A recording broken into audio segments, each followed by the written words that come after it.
जंगल में एक जालिम चीता रहता रहा। वो बहुत ही जालिम था। वो इतना जालिम था कि कोई भी जानवर उसके नज़दीक आने से डरता था। हर जानवर की कोशिश होती थी कि वो इस चीते से दूर ही रहे, लेकिन अगर कोई गलती से उसके इलाके में आ भी जाता तो वो चीता उसको मार देता था। चाहे वो कोई छोटा जानवर हो चाहे बड़ा, वो किसी को भी नहीं छोड़ता था। उसको जो भी नजर आता वो उसके पीछे भागता और उसका शिकार करके उसको मार देता था।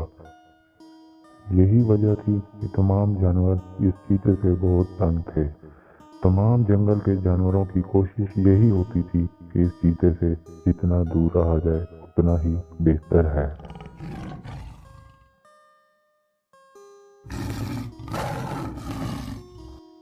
इस कछुए की किस्मत अच्छी थी जो वो अपने खोल में छुप गया और इसलिए उसकी जान बच गई, लेकिन चीते ने कोई कसर नहीं छोड़ी थी।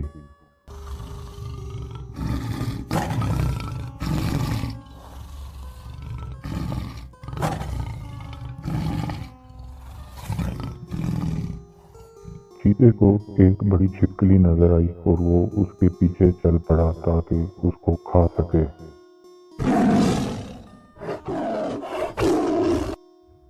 दूर खड़ी एक लोमड़ी ये सब कुछ देख रही थी। ये लोमड़ी बहुत मकार और चालाक थी। उसके जहन में एक ख्याल आया कि क्यों ना इस चीते का इस्तेमाल किया जाए और इसको जानवरों के खिलाफ उकसाया जाए ताकि ये रोज नया शिकार करे और इसको भी कुछ ना कुछ रोज ताज़ा खाने को मिल जाए।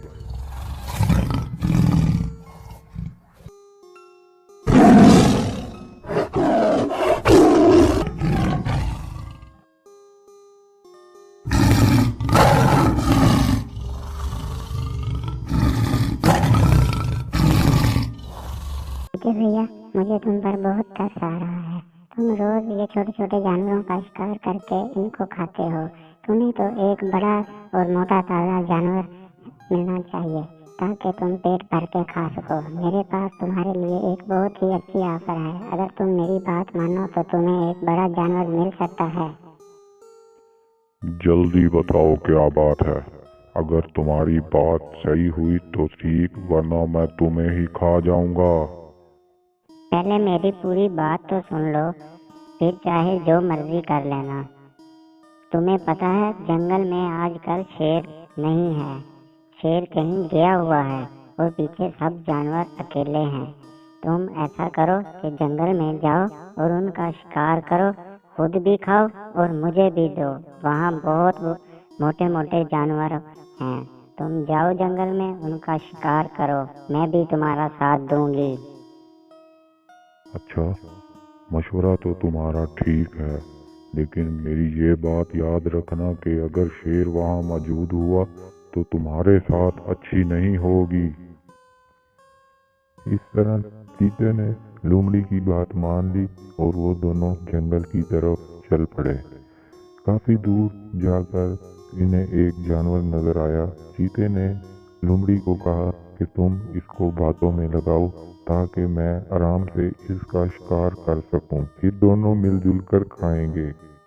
वो एक मोटा ताजा हिरन था।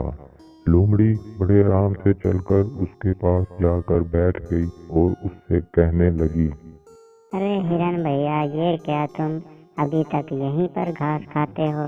मैंने आज उस तरफ देखा है, वहाँ तो बहुत नरम और अच्छी घास उगी हुई थी और लगती भी ताज़ी थी। लेकिन तुम्हें पता है कि मैं घास तो नहीं खाती ना। तुम ऐसा करो, मेरे साथ वहीं चलो, मैं तुम्हें दिखाती हूँ कहाँ अच्छी घास मिलेगी।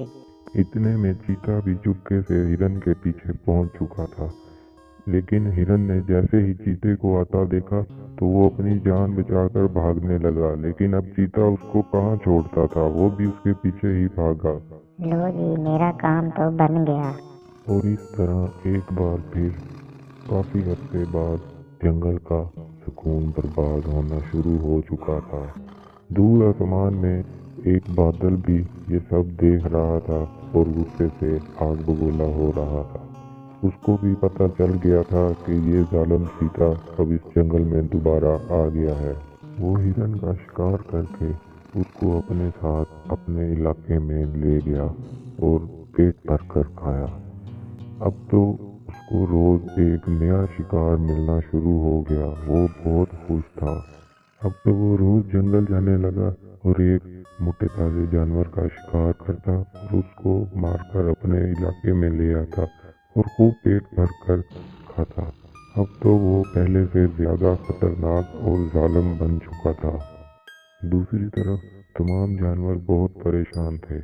वो एक जगह इकट्ठे हुए ताकि बड़े मियाँ यानी हाथी को अपनी परेशानी बता सकें। इतनी देर में दूर से उनको बड़े मियाँ आते हुए दिखाई दिए। बड़े मियाँ तमाम जानवरों को इकट्ठा हुआ देखकर बहुत परेशान हुए और उनसे पूछने लगे, अरे दोस्तों, खैरियत तो है? तुम सब यहाँ जमा हुए हो और मुझे भी यहाँ बुला लिया। अरे बड़े मियाँ, हम तो बहुत ज़्यादा परेशान हैं। आप ही कोई अब हल निकालें और हमारी परेशानी को तो दूर करें।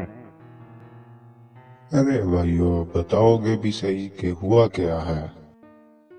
जब से शेर यहाँ से गया है हमारी परेशानियां बढ़ गई हैं। हमारा तो जीना ही बहुत मुश्किल हो चुका है। असल में जब से शेर यहाँ से गया है उस जालिम चीते ने रोज एक नया शिकार करना शुरू कर दिया है। वो बहुत जालिम है। लेकिन उसको पता कैसे चला कि शेर यहाँ मौजूद नहीं है? बड़े मियाँ, ये तो हमें नहीं पता, लेकिन अब आप कुछ करें और हमारी इस चीते से जान छुड़वाएं। उसने हमें बहुत तंग किया हुआ है। वो रोज हमारा शिकार करता है। चलो मिलजुल कर कुछ सोचते हैं। चलो मिलजुल कर कुछ सोचते हैं। चलो मिलजुल कर। इतने में वो मकार लोमड़ी भी चलते चलते उसी तरफ आ निकली। उसने देखा तमाम जानवर इकट्ठे हुए हैं। वो भी आकर उनके दरमियान में बैठ गई। वो उनकी बातें सुनकर बहुत दिल ही दिल में हंस रही थी और आखिर वो बोल पड़ी, अरे तुम सब जानवर पागल तो नहीं हो गए कहीं? तुम्हें नहीं पता वो चीता कितना जालिम है? तुम उससे क्या मुकाबला करोगे? वो तो तुम्हें 1 मिनट से पहले मार देगा। मैं तो उसको जानती हूँ। मैंने तो उसको कई बार शिकार करते देखा है। वो बहुत जालिम है। तुम अपनी जान बचाओ और यहाँ से भाग जाओ। मैंने तो थोड़ी देर पहले भी उसको इसी तरफ आते देखा है। कहीं वो यहीं ना आ जाए और आकर हम सबको मार दे। मैं तो कहता हूँ यहाँ से भाग जाते हैं। अरे लोमड़ी, तुम अब इनको और मत डराओ। ये पहले ही बहुत डरे हुए हैं। सुनो दोस्तों, तुम ऐसा करो, तुम अब परेशान होना छोड़ो। मैं इस चीते का कोई ना कोई बंदोबस्त करता हूँ। वो आइंदा के बाद तुम्हें बिल्कुल तंग नहीं करेगा। मैं सुबह ही उसके रास्ते में खड़ा होता हूँ। वो जैसे ही आएगा मैं उसको ऐसा सबक सिखाऊंगा वो सारी जिंदगी याद रखेगा और दोबारा कभी इस जंगल की तरफ आंख उठाकर भी नहीं देखेगा।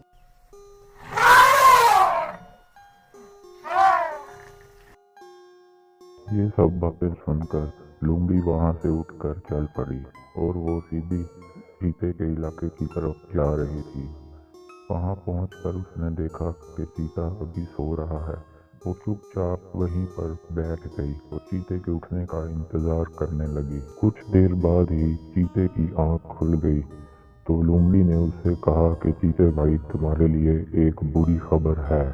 अबे लूमड़, चीता जल्दी जल्दी बता से क्या लूमड़ी बात की है, तरफ वरना मुड़ा मैं तुझे और यहीं बोला, मार दूंगा। अबे लूमड़, जल्दी बता क्या बात है, वरना मैं तुझे यहीं। लूमड़ी ने सारी बात उसको बता दी।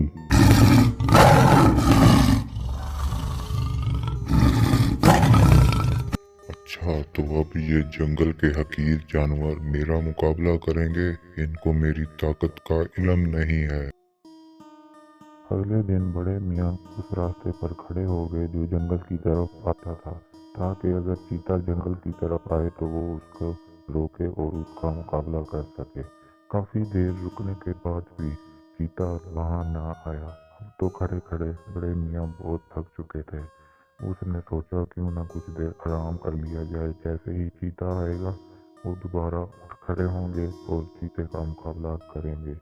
लेकिन अब चीता फिर भी ना आया। अब तो बड़े मियाँ को नींद आने लगी और वो लेट गए और कुछ देर आराम करने लगे। इतनी देर में एक हिरन वहां आया और हिरन ने बड़े मियाँ को बताया कि बड़े मियाँ, आप यहाँ सो रहे हैं, चीता दूसरे रास्ते से आया और जंगल से शिकार करके एक जानवर को मारकर साथ ले गया है।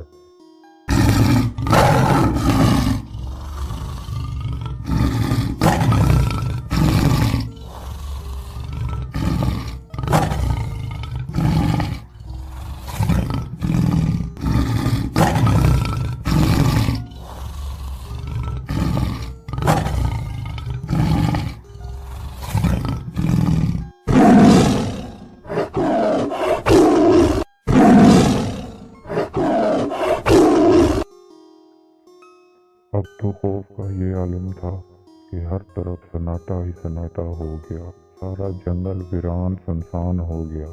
तमाम जानवर डर की वजह से अपने अपने घरों में घुस गए। कोई बाहर निकलने को तैयार नहीं था। दूसरी तरफ बड़े मियाँ भी बहुत परेशान थे और वो इसी परेशानी के आलम में जंगल में घूम रहे थे कि अब क्या किया जाए, क्योंकि उनको जंगल की बहुत फिक्र थी। इतने में एक चील उड़ती हुई बड़े मियाँ के पास आई और बैठ गई और कहने लगी कि बड़े मियाँ देखो, मैं आपको एक बात बताने आई हूँ। जंगल में ये जो कुछ भी हो रहा है इसके पीछे उस मकार लोमड़ी का हाथ है। मैंने खुद देखा है, वो एक एक मिनट की खबर जाकर उस चीते को दे रही है ताकि वो इस जंगल में खौफ फैला सके। अब आप ही कुछ करें। ये बताकर वो चील वहां से उड़ गई और अब बड़े मियाँ को सब कुछ समझ आ चुका था कि ये सब कुछ क्या हो रहा है। अब बड़े मियाँ ने फैसला किया कि एक दफा फिर तमाम जानवरों को इकट्ठा किया जाए और उनको सब बताया जाए। इसी वजह से वो हर तरफ घूमे फिरे लेकिन उन्हें कोई जानवर ना मिला। उन्होंने बहुत कोशिश की लेकिन कोई जानवर उनकी आवाज पर बाहिर ना आया।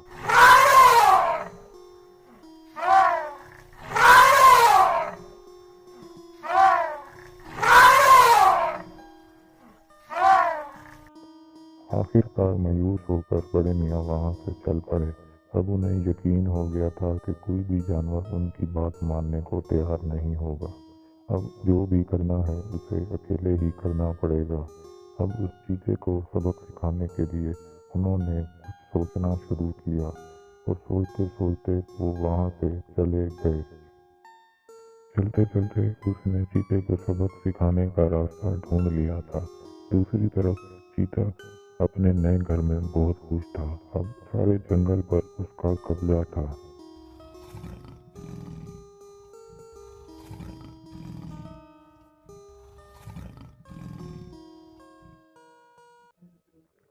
बड़े मियाँ को एक गधे का इल्म था। उसने कुछ झाड़ियाँ इकट्ठी करना शुरू की और गधे के मुंह के ऊपर रखना शुरू कर दिया ताकि गधे का मुंह बंद हो जाए और उसको पता ना चले कि यहाँ गधा है या नहीं। आखिरकार उसने गधे का मुंह अच्छी तरह से छुपा दिया और गधे के दूसरी तरफ अपने बच्चे को खड़ा कर दिया ताकि चीता उसको देखकर इधर आए और वो चीते को इस गड्ढे में फेंक सके।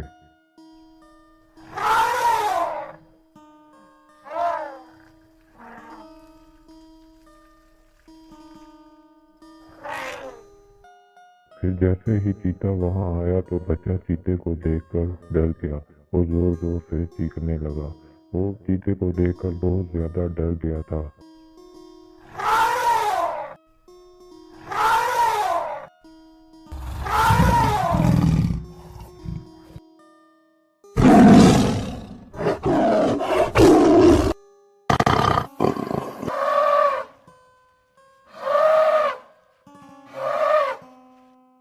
इस तरह बड़े मियाँ ने चीते को गड्ढे में गिरा दिया और सब जानवरों की जान बचा ली। अब वो अपने बच्चे के पास गया और वहां बैठकर उसको प्यार करने लगा। उधर चीते को समझ नहीं आ रही थी कि वो उसके साथ हुआ क्या है। वो गड्ढे में कैसे गिर गया। वो बहुत घबराया हुआ था और जोर जोर से चीखने लगा कि मुझे बचाओ, मुझे बाहर निकालो। आइंदा के बाद मैं किसी को तंग नहीं करूंगा। लेकिन अब उसकी बात सुनने वाला कोई नहीं था। चीते का शोर सुनकर जानवर भी गधे के इर्द गिर्द जमा हो गए और वे बस चीते को देखने लगे। तब तमाम जानवरों ने इकट्ठा होकर हाथी का शुक्रिया अदा किया। इतने में शेर भी वहां पहुंच गया। उसने तमाम जानवरों को इकट्ठा हुआ देखकर पूछा कि साथियों, खैरियत तो है? तुम यहाँ क्यों इकट्ठे हुए हो? तो तमाम जानवरों ने सारी बात शेर को बता दी कि चीते ने हमारे साथ क्या किया है। सारी बातें सुनकर शेर को बहुत गुस्सा आया और वो भी गधे की तरफ चल पड़ा ताकि चीते से बदला ले सके। उसने देखा कि लोमड़ी वहाँ पहले से मौजूद है और वो चीते के साथ कुछ बातें कर रही है। उसको सारी बात समझ आ गई। वो चुपके से लोमड़ी के पीछे गया और उसको धक्का देकर उसके अंदर गिरा दिया। मकार लोमड़ी, तुम्हारी वजह से मैं फंस गया। ना मैं तुम्हारी बातों में आता और ना मेरा ये हाल होता। ये कहकर चीते ने लोमड़ी को मार दिया। अब चीता बहुत घबरा चुका था। वो एक बार फिर मदद के लिए पुकारने लगा। शेर बाहर खड़ा ये सब बातें सुन रहा था। उसने चीते से कहा, अच्छा हुआ तुम्हारे साथ यही होना चाहिए था। तुमने सब जानवरों को बहुत तंग किया हुआ था। अब यही भूखे मरो। शेर की बातें सुनकर चीता और ज्यादा घबरा गया और कहने लगा कि एक दफा मुझे यहाँ से जाने दो। मैं दोबारा तुम्हें कभी इस जंगल में नजर नहीं आऊंगा। आखिर काफी देर की मिन्नत समाजत के बाद शेर को चीते के ऊपर रहम आ गया और उसने चीते से कहा कि मैं तुम्हें यहाँ से बाहर निकाल देता हूँ, लेकिन दोबारा इस जंगल में कभी मत आना। इस जंगल से निकल जाने की शर्त पर इस चीते ने अपनी जान बचाई। अब वो बोझल कदमों के साथ इस जंगल से दूर जाने लगा। इस तरह इस जालिम चीते से जंगल को निजात मिल चुकी थी। तमाम जानवर बहुत खुश थे। इस जंगल की रौनक दोबारा बहाल हो चुकी थी। इस बेइज्जती का बदला लेने एक दिन मैं आऊंगा जरूर, याद रखना।